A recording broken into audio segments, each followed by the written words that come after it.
सोचो, तुम एक जवान लड़के हो जो सड़कों पर जी रहा हो, सिर्फ वही कपड़े पहने हुए जो तुम्हारे शरीर पर हैं, और एक ऐसी ख्वाहिश जो पूरी होना मुश्किल लगती है। तुम भूखे हो, उदास हो, और तुम्हारे पास कोई घर नहीं है जहां तुम लौट सको।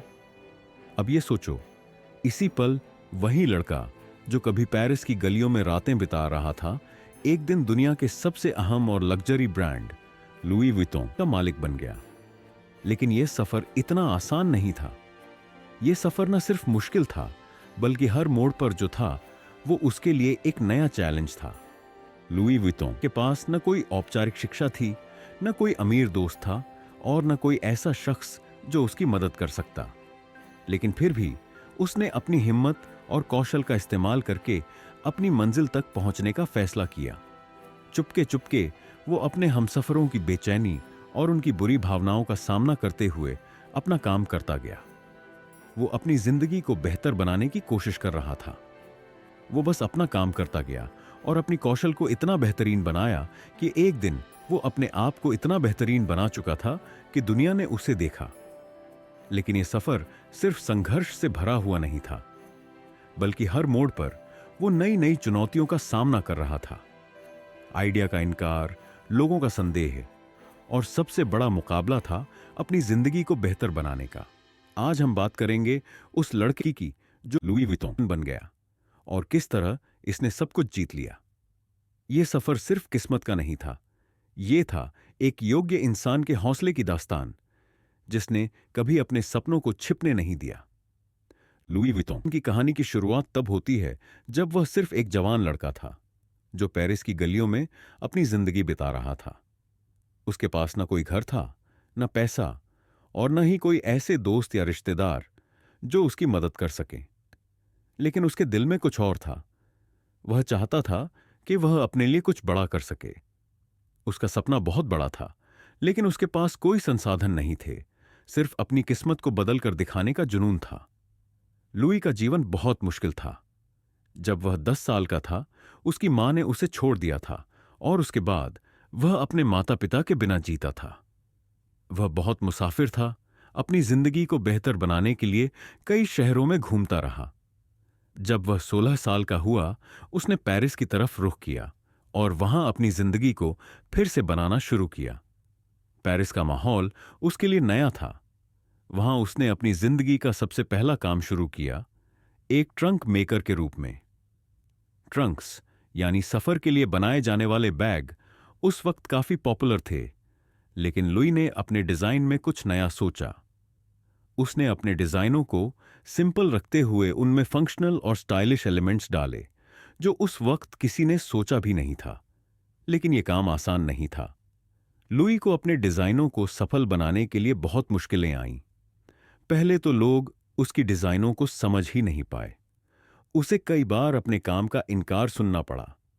कहीं न कहीं लुई को यह लगने लगा कि उसका आइडिया गलत है। लोग उसकी डिजाइनों को समझने की बजाय उसका मजाक उड़ाते थे। लोग उसकी मेहनत का मजाक उड़ाते थे, लेकिन लुई कभी अपने सपने को नहीं छोड़ता था। वह हर रिजेक्शन के बाद और ज्यादा मेहनत करता, अपने डिजाइनों को बेहतर बनाने की कोशिश करता। जिंदगी का यह संघर्ष लुइस के लिए इतना कठिन था कि उसने कई बार सोचा कि वह छुप जाए और अपने सपने को छोड़ दे। लेकिन एक चीज थी जो लुइस के अंदर थी, उसका जुनून। वह कभी अपने सपने को छोड़ नहीं सकता था। उसने यह समझा कि अगर उसे अपनी मंजिल तक पहुंचना है तो हर मुश्किल को अपने हक में बदलना होगा। वह ऐसे ही बहुत सारे संघर्षों के बाद अपनी स्किल्स को और बेहतर बनाता गया। जब पेरिस के अमीर और मशहूर लोग उससे मिलने आए, तब उसने अपनी सर्विसेज को ऑफर करना शुरू किया। लेकिन इस दौरान भी उसकी जिंदगी काफी मुश्किल थी। उसे अपनी स्किल्स को सबके सामने लाने के लिए कई बार गरीबी और तन्हाई का सामना करना पड़ा। उसकी मेहनत रंग लाई जब उसने अपने पहले ट्रंक को डिजाइन किया। लुइस का यह ट्रंक, जो सफर के लिए बना था, इतना यूनिक और स्टाइलिश था कि पेरिस के अमीर लोग उसे पसंद करने लगे। उस ट्रंक के डिजाइन ने लोगों को इतना इंप्रेस किया कि वह लुइस विट्टन की तरफ खींचते चले आए।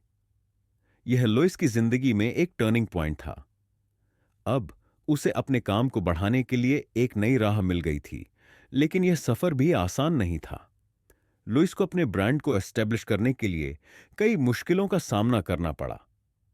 उसे अपने डिजाइन्स और ब्रांड को मार्केट करना था, लेकिन पेरिस में कई बड़े और पुराने ब्रांड पहले ही मार्केट में अपनी पहचान बना चुके थे। लुइस का काम यह था कि वह उन ब्रांड से अपनी पहचान बनाए, लेकिन यह सिर्फ अपनी मेहनत और क्रिएटिव डिजाइन से संभव हो सकता था। उसे अपने डिजाइन्स को मार्केट करते वक्त अपनी ओरिजिनलिटी और क्रिएटिविटी को जिंदा रखना था, ताकि वह अपने ब्रांड का नाम बना सके। पर सब कुछ बहुत मुश्किल था। लुइस को अपनी जिंदगी के इस वक्त में सब कुछ दोबारा से शुरू करना पड़ा। वह हर दिन नए चैलेंजेस का सामना करता, लेकिन उसकी डिटर्मिनेशन और मेहनत कभी रुकती नहीं थी। उसके अंदर जो आग थी, वह उसे कभी अपने सपने से दूर नहीं होने देती थी। और इसी संघर्ष और हार्डवर्क ने लुइस विट्टन को दुनिया का सबसे मशहूर लग्जरी ब्रांड बनाने का सफर तय कराया। जब लुइस विट्टन अपने डिजाइन्स को पेरिस के अमीर और मशहूर लोगों के सामने लाने लगा, तो जिंदगी ने उससे और भी ज्यादा संघर्ष दिए। लोग उसकी डिजाइन्स को एक नए तरीके से देख रहे थे, लेकिन यह सफर आसान नहीं था। पहले लुइस के लिए अपने डिजाइन्स को लोगों तक पहुंचाना बहुत मुश्किल था। पेरिस में काफी बड़े और एस्टैब्लिश्ड डिजाइनर्स और लग्जरी ब्रांड्स पहले ही अपनी पहचान बना चुके थे। लुइस का चैलेंज था कि वह अपने आप को उन सब के बीच कैसे एस्टैब्लिश करे। यह कोई आसान काम नहीं था और उसे हर दिन नए चैलेंजेस का सामना करना पड़ता था। लुइस का अपना ब्रांड शुरू करना भी कोई आसान काम नहीं था। जब उसने अपने ट्रंक बनाना शुरू किए, तब लोग उसे समझ नहीं पाए। वह अपनी डिजाइन्स में ऐसे इनोवेटिव और फंक्शनल आइडिया लाता था जो पहले कभी नहीं देखे गए थे, लेकिन उसकी डिजाइन्स को सब लोग समझने और पसंद करने वाले नहीं थे। उसे हर तरफ से निराशा मिलती थी, पर लुइस ने कभी अपने सपने को नहीं छोड़ा। जब उसके ट्रंक मार्केट में आने लगे, तब भी उसे अपने डिजाइन्स को और बेहतर बनाने की जरूरत थी। लोगों का इंटरेस्ट बढ़ रहा था, लेकिन लुइस को हर वक्त अपनी प्रोडक्ट्स को रिफाइन करना पड़ता था। जिंदगी के इस दौरान लुइस को अपने ब्रांड को एस्टैब्लिश करने में कई बार फाइनेंशियल चैलेंजेस का सामना करना पड़ा। जब ब्रांड का ग्रोथ शुरू हो गया था, तो उसे अपने बिजनेस को मैनेज करने के लिए फंड्स चाहिए थे। पेरिस की दुनिया में नए वेंचर्स के लिए फाइनेंशियल सपोर्ट मिलना बहुत मुश्किल था, और लुइस को अपने ब्रांड को बढ़ाने के लिए अपनी पॉकेट से खर्च करना पड़ता था। वह खुद को इस सिचुएशन में काफी अकेला महसूस करता था। जब वह अपने डिजाइन्स को मार्केट कर रहा था, उसे कई बार अपने कॉम्पिटिटर्स से भी टकराव होता था। इस दौरान लुइस का एक और बहुत बड़ा संघर्ष था, अपने ब्रांड को एक पहचान देना। पेरिस में हर कोई डिजाइनर अपने स्टाइल में काफी अलग था। लुइस को अपने डिजाइन्स में अपनी इंडिविजुअलिटी को दिखाना था।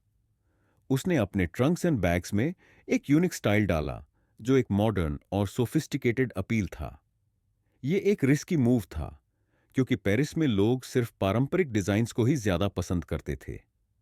लुइस को अपने डिजाइन्स को मॉडर्न और कंटेम्परेरी बनाने का जो विजन था, उसमें बहुत सारे ऑब्स्टैकल्स थे, लेकिन उसने अपने विजन पे विश्वास रखा और अपने काम पर ध्यान दिया। उसे अपनी पहचान बनाने में बहुत समय लगा, लेकिन एक समय आया जब उसके डिजाइन्स का क्रेज बढ़ने लगा। लुइस विट्टन का नाम अब पेरिस की हाई सोसाइटी में पहचाना जाने लगा था। लेकिन यह सफलता भी कुछ ऐसे चैलेंजेस के बीच थी, जिसमें लुइस को कभी फाइनेंशियल प्रॉब्लम्स का सामना करना पड़ता, तो कभी अपने डिजाइन्स को परफेक्शन तक पहुंचाना पड़ता। हर नई डिजाइन के साथ लुइस को अपनी क्राफ्टमैनशिप को ज्यादा इंप्रूव करना पड़ता था। इस दौरान उसे अपनी पहचान बनाने के लिए और भी ज्यादा कंपटीशन फेस करना पड़ता। पर लुइस के लिए सबसे बड़ा चैलेंज यह था कि उसे अपने ब्रांड को इंटरनेशनल लेवल पर बढ़ाना था। उसके पास बहुत सारे आइडियाज थे, लेकिन पेरिस के बाहर अपने डिजाइन्स को ले जाना एक नई मुश्किल थी। लुइस को अपने डिजाइन्स को पूरी दुनिया तक पहुंचाने के लिए नए तरीके ढूंढने पड़ते थे। पेरिस के बाहर अपनी पहचान बनाने के लिए वह ओवरसीज मार्केट्स में घुसने की कोशिश कर रहा था। यह एक डेयरिंग डिसीजन था, क्योंकि लुइस ने अपने ब्रांड को एक्सपेंड करते वक्त अपना सब कुछ रिस्क पर डाल दिया था। जब वह अपने ब्रांड को एक्सपेंड कर रहा था, तब उसे यह भी याद रखना पड़ता था कि अपने डिजाइन्स को मार्केट में कैसे सबसे अलग और खास बनाए। पेरिस के चक्कर में उसे अपने बिजनेस को प्रॉपर हैंडल करने के लिए कई चीजें नई सीखनी पड़ती थीं। लुइस को यह बात समझ आ गई कि अगर उसे अपने ब्रांड को इंटरनेशनल सक्सेसफुल बनाना है, तो उसे अपनी ब्रांडिंग और मार्केटिंग स्ट्रैटेजीज को भी बहुत मजबूत करना होगा। लुइस के दिमाग में हमेशा यह था कि वह हर चैलेंज को अपने फेवर में कैसे बदल सकता है। उसने कभी भी अपने सपने को छोड़ा नहीं और हर चैलेंज को अपनी सक्सेस की तरफ एक कदम और आगे बढ़ने के लिए इस्तेमाल किया। ये स्ट्रगल्स और चैलेंजेस ने लुइस विट्टन को एक ऐसा ब्रांड बना दिया जो आज दुनिया भर में जाना जाता है। लेकिन यह सफर कभी आसान नहीं था। हर मोड़ पर उसे अपने सपने को सच करने के लिए नए नए चैलेंजेस का सामना करना पड़ा। जब लुइस विट्टन अपने ब्रांड को और एक्सपैंड करने के लिए नए मार्केट्स में एंटर कर रहा था, तब जिंदगी ने उसे एक ऐसा प्लॉट ट्विस्ट दिया जो उसके लिए एक बहुत बड़ा चैलेंज बन गया। एक दिन जब लुइस अपने पेरिस की शॉप में काम कर रहा था, एक बड़े बिजनेसमैन ने आकर उसे ऑफर दिया, एक पार्टनरशिप ऑफर जो किसी भी डिजाइनर के लिए सपने जैसा लग रहा था। यह ऑफर लुइस के लिए बहुत टेम्पटिंग था, लेकिन यह भी एक बहुत रिस्की डिसीजन था। इस पार्टनरशिप के साथ लुइस अपने ब्रांड को एक नई दिशा दे सकता था, लेकिन इस डिसीजन में अपने कंट्रोल को खोना पड़ता। लुइस ने अपने दिल में सोचा, यह एक ऐसा वक्त है जब मुझे अपने ब्रांड को इंटरनेशनल लेवल तक लेकर जाना है। यह अवसर अगर मैं मिस करता हूं, तो शायद कभी ऐसा मौका दोबारा न मिले। उसने अपने ब्रांड को और बड़ा बनाने के लिए यह पार्टनरशिप स्वीकार कर ली। पर इस फैसले ने उसकी जिंदगी को एकदम से बदल दिया। उसके प्रतियोगियों ने इस पार्टनरशिप को अपने फायदे में इस्तेमाल किया। लुइस को लगने लगा था कि शायद उसका यह निर्णय गलत था। इसके बाद जो कुछ भी हुआ, वह लुइस के लिए एक बुरा सपना बन गया। जितनी जल्दी उसकी ब्रांड को मार्केट में पहचान मिल रही थी, उतनी ही जल्दी उसे नए चैलेंजेस का सामना करना पड़ रहा था। एक दिन जब लुइस अपने स्टोर का इंस्पेक्शन कर रहा था, तब उसे पता चला कि एक और प्रतियोगी ने उसके डिजाइन्स की एग्जैक्ट कॉपी बनाकर मार्केट में भेज दी थी। यह बहुत बड़ा शौक था। उसका ब्रांड, जो अपनी इनोवेशन और क्वालिटी के लिए जाना जाता था, अब उसी के डिजाइन्स की कॉपी मार्केट में बेची जा रही थी। यह स्थिति लुइस के लिए बहुत क्रिटिकल हो गई थी। उसका ब्रांड, जो एक समय पर एक प्रीमियम और प्रेस्टिजियस लेबल बन चुका था, अब वह अपनी असली पहचान खो रहा था। इस प्लॉट ट्विस्ट ने लुइस को मानसिक और भावनात्मक रूप से तोड़ दिया। वह समझ नहीं पा रहा था कि अब क्या करे, क्योंकि उसने जो फैसला लिया था, वह अब उसके लिए काफी महंगा साबित हो रहा था। लुइस ने सोचा कि उसे अपने ब्रांड को किसी भी हालत में प्रोटेक्ट करना होगा। उसने लीगल एक्शन लेना शुरू किया, लेकिन यह एक बहुत धीमी प्रक्रिया थी। लीगल बैटल्स के बीच लुइस ने अपनी डिजाइन्स को बेहतर बनाने के लिए कई नए प्रयोग किए, ताकि वह प्रतियोगियों से आगे निकल सके। पर हर नए प्रयोग के बाद उसके डिजाइन्स में कोई ना कोई फ्लॉ निकला। हर बार जब वह अपनी डिजाइन्स को मार्केट में लॉन्च करता, कुछ न कुछ गलत हो जाता था। एक दिन जब लुइस अपने डिजाइन स्टूडियो में था, उसने एक सोचने वाली बात नोटिस की। जब वह अपनी डिजाइन्स को मार्केट में ला रहा था, तब उसे लग रहा था कि वह अपने विजन को खुद ही मिस कर रहा है। उसने सोचा, क्या मैं सच में अपने ओरिजिनल विजन को फॉलो कर रहा हूं, या मैं सिर्फ मार्केट की डिमांड के हिसाब से अपनी डिजाइन्स बना रहा हूं? यह थॉट लुइस के लिए एक टर्निंग पॉइंट बन गया। लुइस ने इस पल को अपनी जिंदगी का सबसे बड़ा टर्निंग पॉइंट समझा। उसने अपनी डिजाइन्स को फिर से अपने ओरिजिनल विजन के मुताबिक बनाया और अपने ब्रांड को फिर से रिबिल्ड करने का फैसला किया। इस फैसले ने उसे अपने ब्रांड को दोबारा से अपनी असली पहचान देने में मदद की। लुइस ने अपने ब्रांड को रिवैम्प किया और नए इनोवेटिव डिजाइन्स लाकर अपने ब्रांड को मार्केट में फिर से एस्टैब्लिश किया। लेकिन यह टर्निंग पॉइंट सिर्फ लुइस के लिए नहीं, बल्कि उन सभी के लिए एक सबक बन गया जो कभी किसी बड़े फैसले से डर रहे थे। लुइस ने साबित कर दिया कि अगर आप अपनी ओरिजिनल विजन पर विश्वास रखें, तो आप किसी भी चैलेंज को अपने फायदे में बदल सकते हैं। इस ड्रामेटिक टर्न ऑफ इवेंट्स ने लुइस विट्टन को अपनी आइडेंटिटी को दोबारा से एस्टैब्लिश करने का एक मौका दिया, और वह आज भी एक लीडिंग लग्जरी ब्रांड है। लुइस विट्टन के लिए यह वक्त सबसे ज्यादा क्रूशियल था। उसने जो फैसला लिया था, उसने उसके ब्रांड को एकदम से नीचे गिरा दिया था। लीगल बैटल्स, प्रतियोगियों की कॉपीकैट डिजाइन्स और अपनी आइडेंटिटी को लेकर डाउट्स, सब कुछ लुइस के लिए एक बुरा सपना बन गया था। पर उसने अपने आप से यह वादा किया, मुझे अपने ब्रांड को फिर से ऊपर उठाना है, मैं अपनी पहचान खो नहीं सकता। यह वह पल था जब लुइस ने अपनी पूरी ऊर्जा अपने ओरिजिनल विजन पर ध्यान केंद्रित कर दी। उसने अपने डिजाइनों को फिर से अपनी सोच के मुताबिक बनाना शुरू किया, बिल्कुल उसी तरीके से जैसा उसने शुरुआत में सोचा था। उसने अपनी पुरानी स्ट्रैटेजी को छोड़ दिया, जो सिर्फ मार्केट की डिमांड के हिसाब से थी, और अपनी कोर वैल्यूज को अपनाना शुरू किया। इस टर्निंग पॉइंट पर लुइस ने अपनी पुरानी गलतियों से सीखा। उसने तय किया कि वह अपने ब्रांड के लिए एक नई पहचान बनाएगा, एक ऐसी पहचान जो न सिर्फ इनोवेटिव हो, बल्कि उसकी असली ओरिजिनलिटी को भी दर्शाए। इस नए अप्रोच के साथ लुइस ने अपने डिजाइनों में बोल्ड और नए एलिमेंट्स जोड़े, जो पहले कभी नहीं देखे गए थे। उसने अपने डिजाइन एलिमेंट्स को क्लासिक स्टाइल के साथ मॉडर्न ट्विस्ट दिया, जिससे हर डिजाइन यूनिक और टाइमलेस लगने लगा। लुइस ने अपने लीगल इश्यूज को सुलझाने के लिए भी नए तरीके अपनाए।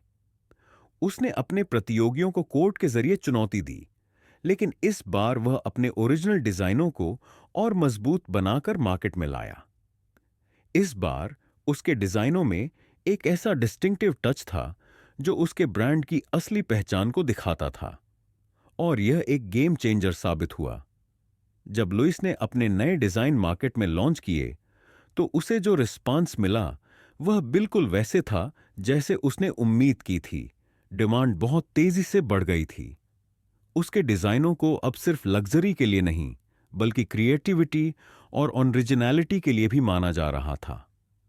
लुइस विटन ने अपनी पहचान को फिर से स्थापित कर लिया और एक बार फिर से दुनिया को अपनी क्रिएटिविटी का जादू दिखाया। लुइस की जर्नी एक बहुत ही पावरफुल रिमाइंडर थी कि जब भी जिंदगी आपको नीचे गिराए, अगर आप अपने विजन और अपनी पहचान पर यकीन रखें, तो कोई भी चुनौती आपको नहीं रोक सकती।